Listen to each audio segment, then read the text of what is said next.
Greetings, Autobots, and welcome to the latest episode of Minibot Mondays, the series where I take a look at the Transformers that are quite small in comparison to the rest of their contemporaries, but are nonetheless quite fun and deserving of a spotlight. So, for today's episode, we're going to be taking a look at quite the oldie, but one that I personally think is quite special. And without any further ado, this is the Transformers Generation 1 Huffer. Now, I know people are probably thinking, why are you doing another Huffer? The last episode was Huffer, but this Huffer was the first one that I was supposed to film, but my original copy was defective, so I had to get a replacement one. It only sent me back about 10 or so. It wasn't really that big of a deal, but we just take a look at the detailing. I love especially the silver. It's a little bit scuffed. I might touch that up with some paint. But we have a little rub sign here now. For those of you folks that don't know, rub signs are awesome because you rub them, or you just sort of rub them, and it would actually reveal their allegiance. I mean, you already know this guy's an Autobot, but it's not showing up as well. Maybe it just needs a bit more heat or something. But you can see these little smokestacks picked out in a nice chrome, which I think looks lovely. You've even got a little M. Now, the reason why this M is here is because this toy was actually supposed to be part of something called Micron Legends, I think. And this is sort of a leftover, something that they never got around to removing, but nonetheless, I think adds a little bit of character, a little bit of extra wow factor. So, Huffer here is a little, I think he's a tractor, or I think he's called a tractor scraper or something, but he's like it's meant for towing trailers off of big semi-trucks for short distances. So, pretty much like what he did in the show, except this guy doesn't really have a trailer port, though probably it might be able to fit into the groove there, I'm not too sure. I'd have to try that at some point. But let's not waste any more time. Sorry, I lost my train of thought there. I forgot to mention the front of the cab is picked out with black paint. Very nice paint, very thick as well, for the doors and the front windshield. Well, as I mentioned, it's a little bit scuffed, but apart from that, this guy looks pretty cool. And you'll notice right off the bat, he is quite small. Very small, in fact. I mean, that is so dinky. It's like that one episode of Doctor Who, the Go Anywhere creature. You know, it's tiny, fits in your pocket, presses the boss, breaks the ice at parties. I've been on a bit of a Doctor Who binge lately, so yeah, expect a few references here and there. But let's do the transformation, because this guy's transformation is a blink and you'll miss it thing. So first what you're going to want to do is just unplug this from, or the cab from the main body of the truck. Then you'll see these little nubs here go into these ridges, and you can just rest that into place, and that will reveal his head. And next what you're going to want to do is come around to the smokestacks and the wheels and just pull them out like so. There we go.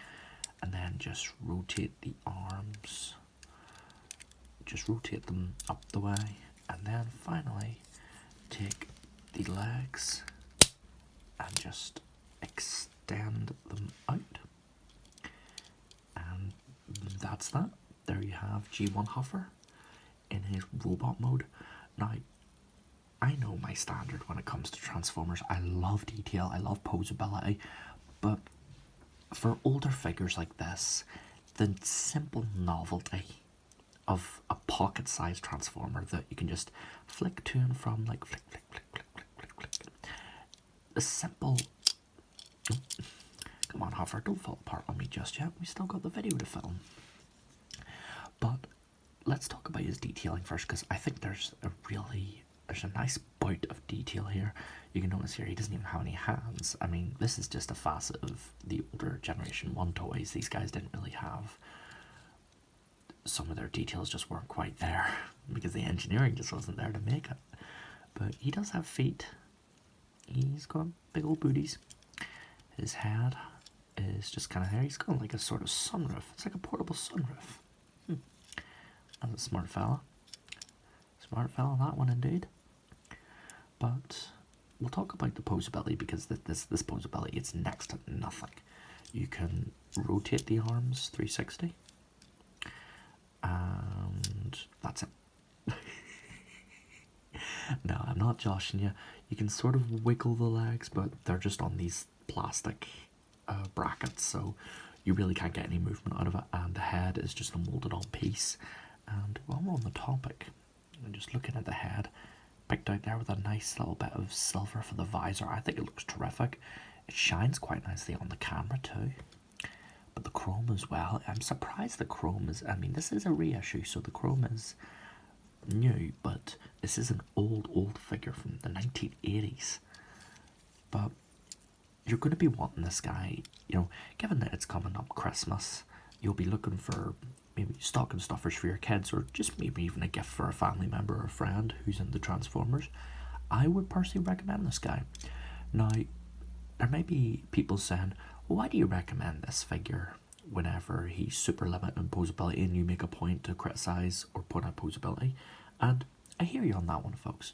But the thing is, you got to think, this is a figure from the 1980s. This is old.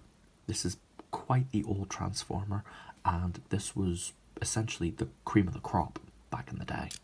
You know, being able to have a Transformer of your favourite character in general was just absolutely fantastic. But this guy, I think, is just a fun little toy. Can't go wrong with it. Simple, clean, and effective. So, before we close this video off, let's put him back into his vehicle mode. So, just rotate the arms around, just like that. I want to try giving you folks a few extra triggers here and there with repetitive sounds, like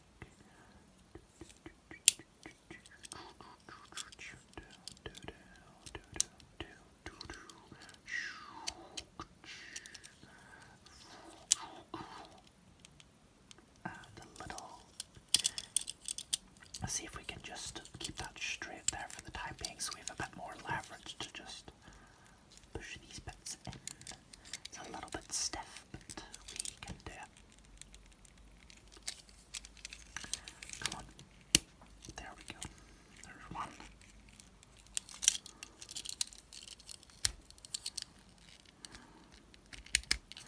There we go. That one was just a little bit lopsided. I had to adjust that a little smidge. But there we have Huffer, back in his truck mode. So, overall, I think Huffer is a class little figure. He's definitely not the best in terms of posability, but the simple novelty factor of having a tiny Transformer that you can carry around with you, show off to your friends, other collectors. Pardon me, hiccups, I just had a big lunch. But I would say this guy is absolutely worth it, especially if you can get him for cheap. I picked mine up on eBay. I got him for about 10-15 quid. If you can find one for that price, you'd be set, but don't pay anything. Well, then again, it's completely up to you. Pay what you feel it's worth, but don't cheat yourself out of money. You know, don't spend over for a figure that you don't think is worth the price. But with all that being said, this was Minibot Mondays, Generation 1, Huffer. Let me know in the comments below what you thought. Stay tuned for more Minibot Mondays and some more Transformers videos coming soon. Autobots, transform and roll out to bed. Till all are well.